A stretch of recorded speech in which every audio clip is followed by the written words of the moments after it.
गेल्या 5 वर्षात आपल्या भारतामध्ये द्रुतगती महामार्गांची भरभराटी झाली आहे, जिथे खूप साऱ्या एक्सप्रेसवेचे उद्घाटन झाले आहे आणि काही अजूनही बांधकामाधीन आहे.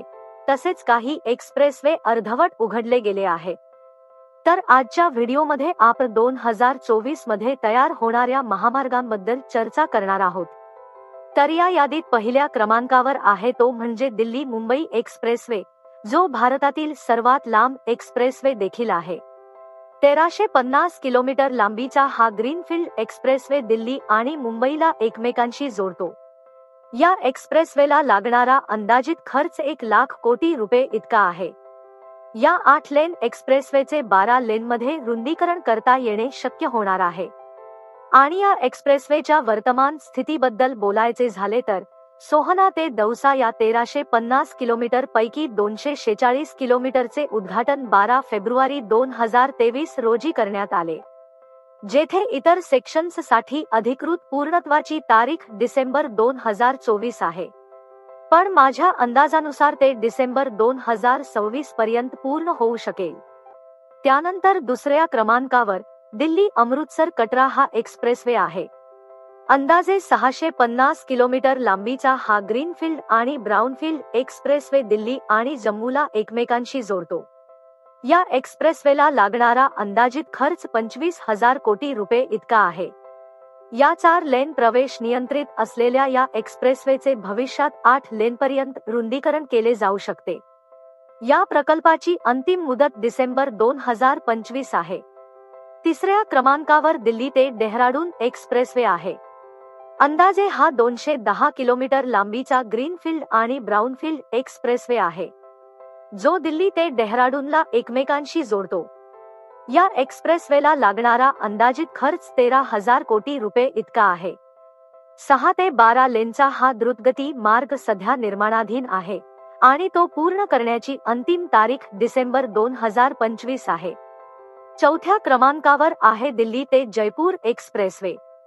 अंदाजे हा 155 किलोमीटर लांबीचा एक्सप्रेसवे आहे, जो दिल्ली ते जयपूरला एकमेकांशी जोडतो. या एक्सप्रेसवेला लागणारा अंदाजित खर्च 18,000 कोटी रुपये इतका आहे. या द्रुतगती मार्गाच्या 6 लेनचे काम सध्या भूसंपादनाच्या टप्प्यात आहे आणि तो पूर्ण करण्याची अंतिम मुदत डिसेंबर 2027 आहे.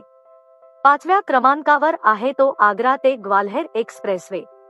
अंदाजे हा 88.4 किलोमीटर लांब 6 लेन प्रवेश नियंत्रित एक्सप्रेसवे आहे, जो 2,500 कोटी रुपये खर्चून बांधण्यात येणार आहे, जो उत्तर प्रदेश, राजस्थान आणि मध्य प्रदेश या 3 राज्यांना एकमेकांशी जोडतो.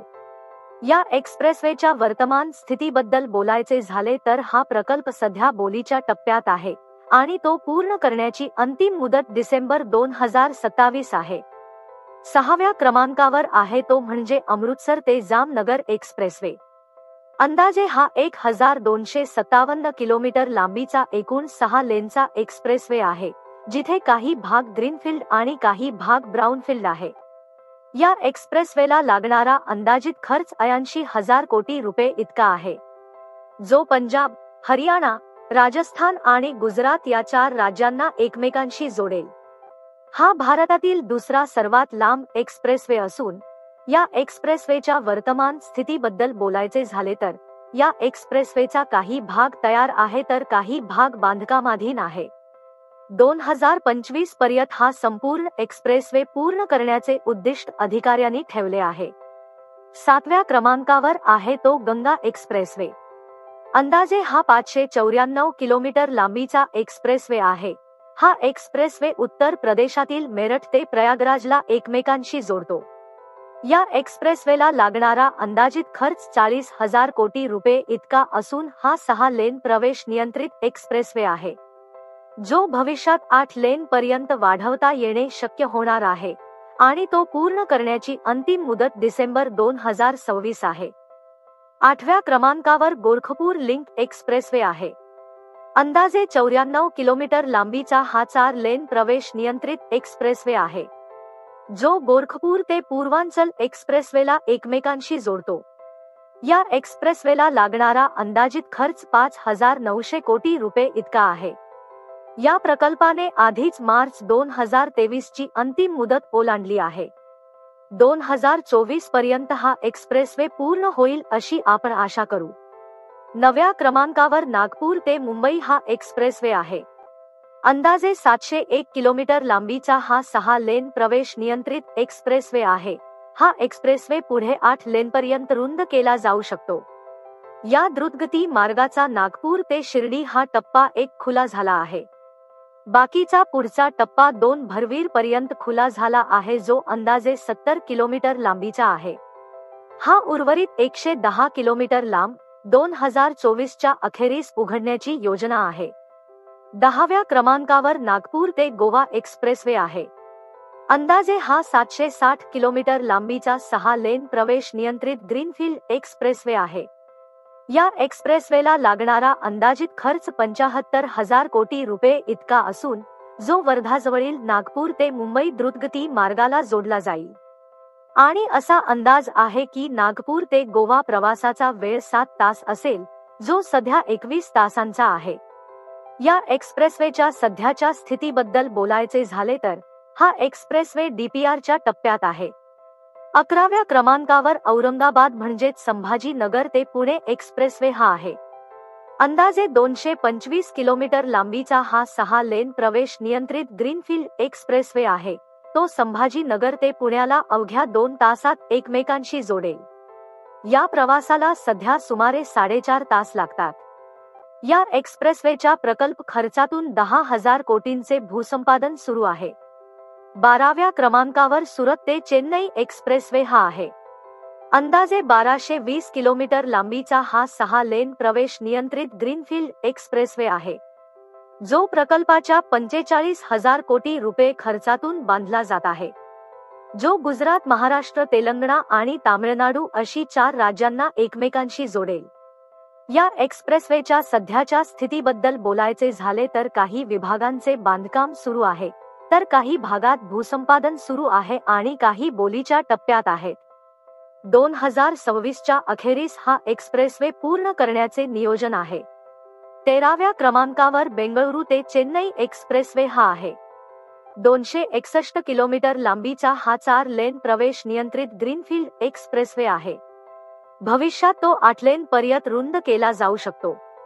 या एक्सप्रेसवेला लागणारा अंदाजित खर्च 17,000 कोटी रुपये इतका आहे, जो कर्नाटक, आंध्र प्रदेश आणि तामिळनाडू या 3 राज्यांना एकमेकांशी जोडेल.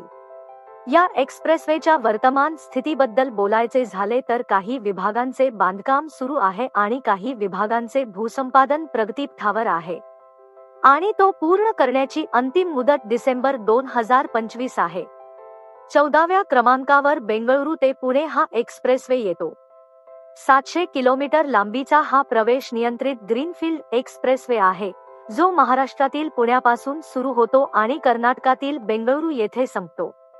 या एक्सप्रेसवेला लागणारा अंदाजित खर्च 40,000 कोटी रुपये इतका आहे. हा एक्सप्रेसवे NH48 ला पर्यायी मार्ग असेल. या एक्सप्रेसवेच्या वर्तमान स्थितीबद्दल बोलायचे झाले तर तो डीपीआरच्या टप्प्यात आहे. 15व्या क्रमांकावर बेंगळुरू ते विजयवाडा हा एक्सप्रेसवे आहे. अंदाजे 518 किलोमीटर लांबीचा हा प्रवेश नियंत्रित एक्सप्रेसवे आहे. या एक्सप्रेसवेला लागणारा अंदाजित खर्च 19,320 कोटी रुपये इतका आहे. यामध्ये 332 किलोमीटरचा ग्रीनफील्ड आणि ब्राउनफील्ड एक्सप्रेसवे असणार आहे. हा कर्नाटक आणि आंध्र प्रदेश या राज्यांना एकमेकांशी जोडेल. या एक्सप्रेसवेच्या वर्तमान स्थितीबद्दल बोलायचे झाले तर या द्रुतगती मार्गाचे सर्व भाग बांधकामाधीन आहेत आणि तो पूर्ण करण्याचे लक्ष्य 2025 आहे. मित्रांनो, अजून बरेच एक्सप्रेसवे आहेत ज्यांचा आम्ही या यादीत अजून समावेश केलेला नाही. तर मित्रांनो, यावर तुमचे काय विचार आहेत ते आम्हाला कमेंट करून नक्की कळवा. आणि आपला आजचा व्हिडिओ आपल्याला इन्फॉर्मेटिव्ह वाटला असेल तर व्हिडिओला लाईक करा आणि चॅनलला नक्की सबस्क्राईब करा. आपण परत भेटू एका नवीन व्हिडिओ मध्ये. धन्यवाद.